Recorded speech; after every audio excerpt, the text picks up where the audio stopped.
L'histoire d'Ibn Sina, le prince des savants. Ibn Sina, connu en Occident sous le nom d'Avicenne, 980-1037, fut l'un des esprits les plus brillants et polyvalents de l'histoire de l'humanité. Philosophe, médecin, mathématicien, astronome, chimiste et poète, il est souvent appelé le prince des savants ou le père de la médecine moderne en raison de ses immenses contributions intellectuelles, une jeunesse prodigieuse.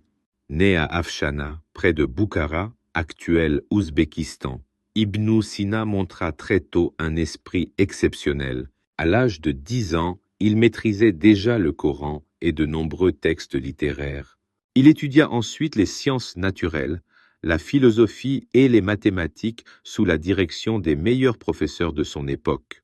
Cependant, sa véritable passion était la médecine.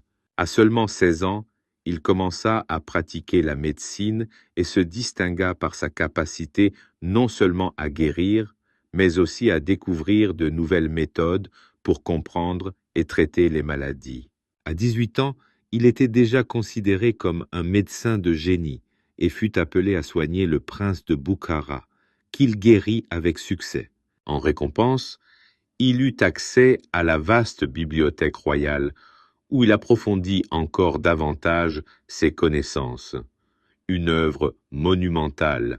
L'œuvre d'Ibn Sina est immense. Il écrivit environ 450 ouvrages, dont une quarantaine sur la médecine, et ses idées influencèrent à la fois le monde islamique et l'Europe médiévale.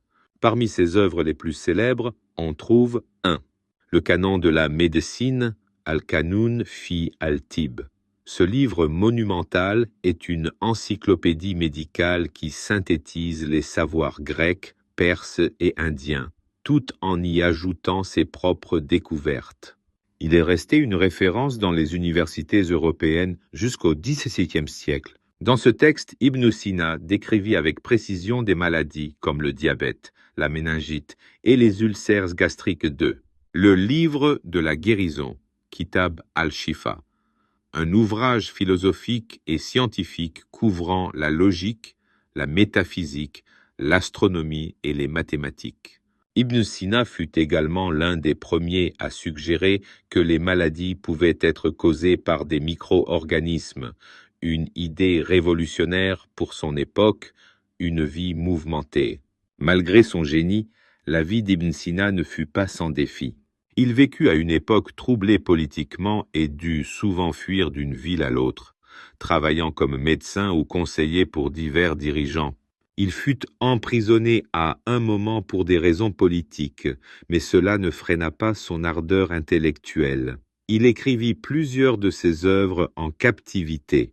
En plus de sa médecine et de sa philosophie, il composa de la poésie et s'intéressa à la musique.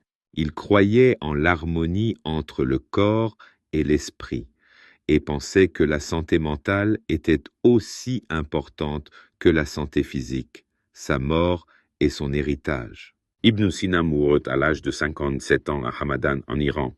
Ses dernières années furent marquées par des problèmes de santé, mais son esprit resta actif jusqu'à la fin. Son héritage perdure aujourd'hui non seulement dans le domaine de la médecine, mais aussi dans la philosophie et les sciences, la moralité. L'histoire d'Ibn Sina nous enseigne que la quête de savoir est un voyage sans fin. Sa vie est un exemple éclatant de la puissance de l'éducation, de la curiosité et de la persévérance face aux obstacles.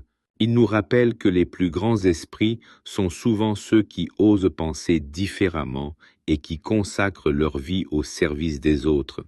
La moralité de son histoire est simple mais profonde.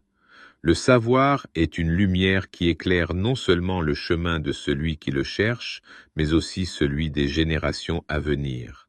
Comme Ibn Sina, cherchez la connaissance avec passion et utilisez-la pour améliorer le monde qui vous entoure.